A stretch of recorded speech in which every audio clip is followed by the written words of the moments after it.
Je vais donc parler de mon expérience d'un atelier d'écriture qui se trouve à la Haute École d'Art et de Design à Genève, dont je peux témoigner de deux façons. En premier lieu, je m'en occupe depuis 4 ans, mais aussi parce que j'ai fait partie des premiers étudiants à avoir fréquenté cet atelier au moment de sa naissance à la fin des années 90. J'aimerais dire d'abord quelques mots à propos du titre que j'ai donné à cette intervention.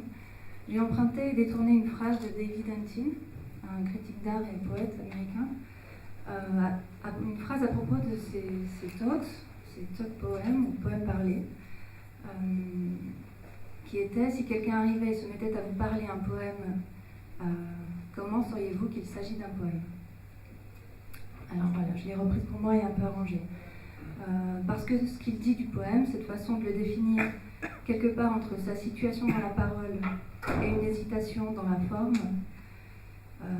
cette vision correspond à l'idée que je me fais d'une écriture littéraire à partir de l'art.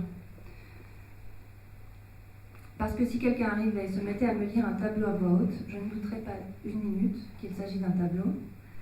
Mais cette certitude n'aurait pas d'importance parce qu'en plus du tableau, autre chose aurait lieu, un événement au contour à peu près net, une lecture. Et avec ça, l'intuition que quelque part entre les deux formes se trouve du texte, une pratique de l'écriture. Dans une école d'art, écrire peut ressembler à ça. Il se passe toujours plusieurs choses en même temps. On peut dériver longtemps hors du texte, plus de pages, pas de livres, vers des formes gesticulées, parlées, peintes, dessinées, filmées, puis repasser par le texte, rapidement ou longuement la page, le livre intégral, mais presque aussitôt les phrases écrites à la défonceuse sur des planches de bois, les annotations en crayon à papier contre les murs, les ready-made textuels, les affiches typographiées, la photocopie et ses fanzines, les boîtes de fiches, les piles de carnets, la pratique du journal. Il y a aussi les expositions à lire, les voix off de films, les scripts de performance, l'ekphrasie sous le doublage verbal des œuvres, la mise en fiction, parfois des poèmes en guise de défense critique. Les formes sont ouvertes et elles ont souvent plusieurs vies. Les pratiques artistiques construisent souvent un rapport souple à la théorie. On n'hésite pas à investir très librement tous les champs du savoir et de la culture, quitte à être un peu approximatif, au risque de dire temporairement n'importe quoi. Mais avec une certitude, les instruments qui nous aideront à penser les formes qu'on invente peuvent très bien se fabriquer en route. Et avec une ligne de conduite aussi, c'est l'intuition de la forme en devenir qui détermine dans quelle direction et à quel moment chercher des appuis théoriques. La division entre théorie et pratique n'est donc pas franche. Ça se modèle réciproquement, se mélange selon des dosages variés. Et ce rapport entre théorie et pratique s'inscrit dans une pédagogie qui repose pour une grande part sur l'échange des savoirs et le partage des expériences entre les étudiants, les enseignants, les artistes, les théoriciens et les chercheurs. Alors si je reviens un peu à l'atelier, son histoire dans le détail, pour vous expliquer ce qu'on y fait, à la fin des années 90, donc, Hervé Laurent, un critique d'art et enseignant à la Aide, propose, parce qu'il observe au sein de l'école une pratique isolée de l'écriture, d'ouvrir un atelier consacré à cette pratique. La question de ce que fabrique un artiste quand il écrit trouve sa place dans l'école. C'est cet angle-là qui fait s'ouvrir un atelier d'écriture au sein de l'école. Et donc l'atelier s'affirme d'emblée comme un lieu expérimental dans lequel le travail sur le texte n'est pas fixé d'avance. Il s'agit avant toute chose d'explorer à partir de l'art des formes souvent inusuelles d'écriture et de mise en situation de l'écrit. L'inscription de cet enseignement dans un cursus dédié aux arts visuels est évidemment déterminant pour la forme qu'il prend. L'appropriation de l'écriture par les étudiants et leur façon d'appréhender le rapport texte-image est marquée par l'histoire des pratiques artistiques, dans laquelle s'inscrit par la force du contexte leur découverte de l'écriture. Et donc parmi leurs références, leurs repères, il y a toujours les artistes conceptuels et Fluxus. Aujourd'hui, cet enseignement repose sur 2 espaces complémentaires, un séminaire et un atelier. Le séminaire est consacré à la lecture de textes contemporains. Nous expérimentons des façons de lire, dans la perspective de se donner un panorama commun de gestes et de formes, mais il s'agit aussi de se fabriquer à travers cet exercice des aptitudes de lecture à répercuter dans la pratique de l'écriture. Avec cette idée, quand passer par les formes façonne peut-être une identité esthétique et permet d'engager et d'affirmer une pratique artistique. Donc, à part celui-ci, pas ou peu d'exercices. L'atelier est dédié à l'expérimentation, chaque étudiant définissant les termes de sa recherche. L'atelier possède quelques extensions à l'intérieur de l'école. D'abord, on parlait des livres tout à l'heure, avec un atelier d'édition où se fabriquent des livres d'artistes et des multiples. Il communique aussi avec l'extérieur et notamment avec le MAMCO, le Musée d'art moderne et contemporain, autour d'une programmation commune de lecture. Et depuis 2005, un cycle intitulé Voix off reçoit autour de 8 auteurs par an qui interviennent également dans l'atelier pour des échanges avec les étudiants. Vers l'extérieur, il y a encore 2 projets éditoriaux dont je ne vais pas vous parler, mais je vous les cite. Court Lettrage, qui est une collection de premiers textes d'auteurs passés par l'atelier, édité par l'école et les éditions Hérolimite, et Sortie Papier, une série d'ouvrages qui prolongent les rencontres voix off et qui font l'objet d'un travail éditorial particulier dans l'atelier de microédition. C'est un travail qui est mené de front avec les enseignants de cet atelier, l'auteur invité et les étudiants. Et donc ce qui se passe dans l'atelier, eh bien, les étudiants arrivent avec le désir d'écrire, parfois une question, un projet. Les chantiers ouverts sont plutôt hétérogènes, mais ils ont tous en commun une forme de flottement générique qui découle directement de leur situation dans l'école. Développer une pratique d'écriture sur le territoire de l'art, c'est se situer dans une zone de production textuelle élargie qui exige qu'on suspende le jugement sur la forme et qu'on reporte à plus tard le moment de sa définition. Il arrive souvent que l'atelier d'écriture soit le lieu où l'arrière-plan des œuvres, leurs coulisses ou échafaudage conceptuel est rediscuté et trouve dans le travail de création textuelle les moyens de se préciser, de s'affiner. Ces expérimentations dans le langage sont parfois l'occasion de résoudre une question importante pour les artistes, celle de la place qu'ils occupent ou souhaitent occuper dans l'économie des discours autour de leur œuvre. Cette question se pose d'autant plus vivement pour des étudiants à qui l'on demande d'écrire un mémoire et de produire donc un discours sur les formes qu'ils fabriquent. À ce titre, l'essai, croisé avec le roman, le journal, le poème, est une forme littéraire largement investie par les étudiants.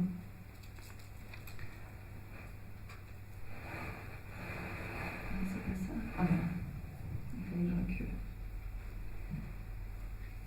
Le premier exemple que je voulais vous montrer, comme exemple peut-être de prise de parole ou façon d'associer une pratique de l'écriture ou un recours au texte et un geste artistique, c'est celui-ci, c'est une œuvre, c'est un texte et un mur d'une étudiante qui s'appelle Anaïs Pérez, et cette pièce s'appelle Penser, lisser.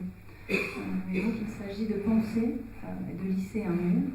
C'est un mur devant lequel des gens ont parlé, que des gens ont touché, ont caressé, et devant lequel Anaïs a lu un texte. Texte que je ne vais pas vous lire maintenant, mais qui était à la fois un témoignage de l'expérience de ce ponçage et une trace de ce mur voué à disparaître.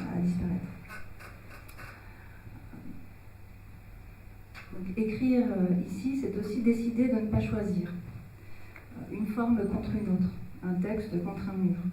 Se situer volontairement dans une zone floue et accueillante, brouiller les lignes de partage entre les formes, les genres et le discours. Cette attitude, qui relève autant de l'esquive que d'un art de l'adaptation, est souvent à l'œuvre dans les projets qui sont menés dans l'atelier. Alors finalement, pourquoi pas ne pas choisir ?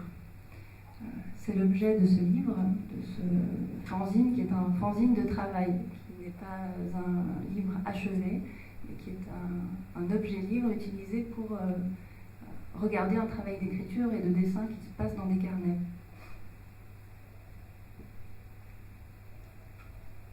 Et donc qui est sujet à de multiples corrections. Si le geste de corriger intègre le geste de dessin et d'écriture.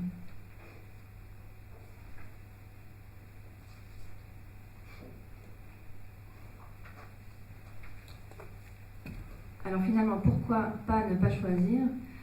Parce que ce qui compte, c'est écrire pour faire une nouvelle expérience du sens, engager de nouveaux moyens, remettre en jeu dans un texte de création des questions abordées dans un autre espace esthétique, fabriquer des pièces comme des satellites. À ce titre, le carnet est souvent un intermédiaire et un intervalle idéal entre des textes et des dessins, des mots et des traits, l'aspect brouillon du crayon et le côté catégorique de l'imprimé, une façon de se tenir au milieu de toutes les forces. Le livre d'artiste, celui qu'on fait soi-même, est investi comme le lieu du sens, lieu de sa fabrication, de son expérience. Comme ici, c'est un livre de Louise Bella. Avant ce livre, il y avait une collection de phrases et une série de dessins qui n'ont rien à voir, qui n'avaient rien à voir, qui se faisaient de façon totalement parallèle. Et tout se passe dans le livre. Choisir des phrases, leur donner un ordre, composer des blocs, monter les blocs, avec toujours en contrepoint des images qui viennent ajuster, désamorcer, balancer le récit en formation.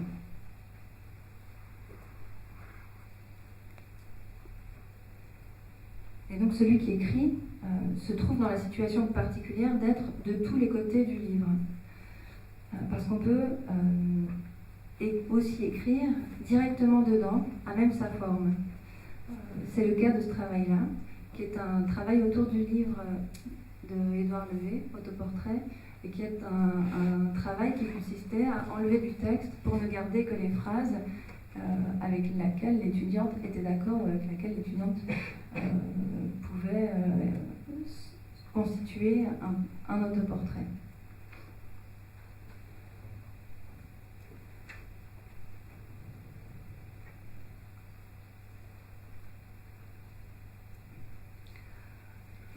Autre approche du livre, celle-ci, celle d'Evelyne Savard, qui serait une espèce d'hyper-matérialisme, un livre à la typo, au plomb et à la patate.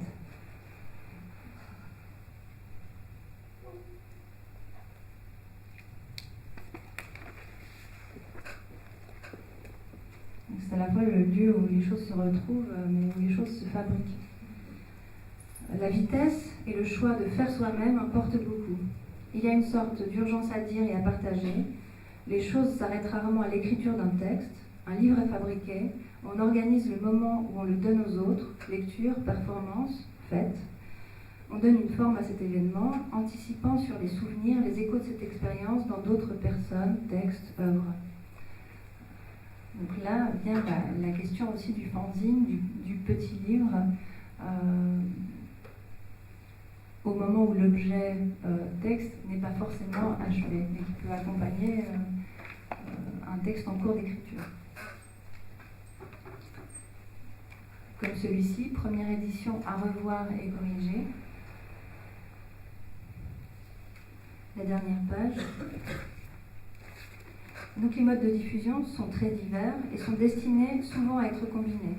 Toutes les formes possibles sur le web, objets imprimés, petites éditions, livres d'artistes, formes vivantes, conférences, performances, lectures ou enregistrées, pièces sonores, travail radiophonique, films.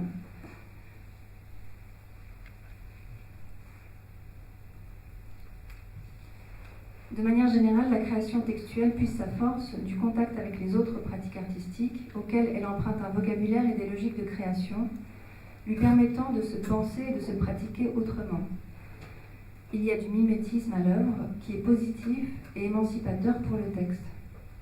L'écriture est forcément déplacée, transformée quand elle reprend pour elle des logiques de production du sens trouvées dans l'exercice de la performance ou la pratique du dessin, des forces issues d'autres expériences esthétiques.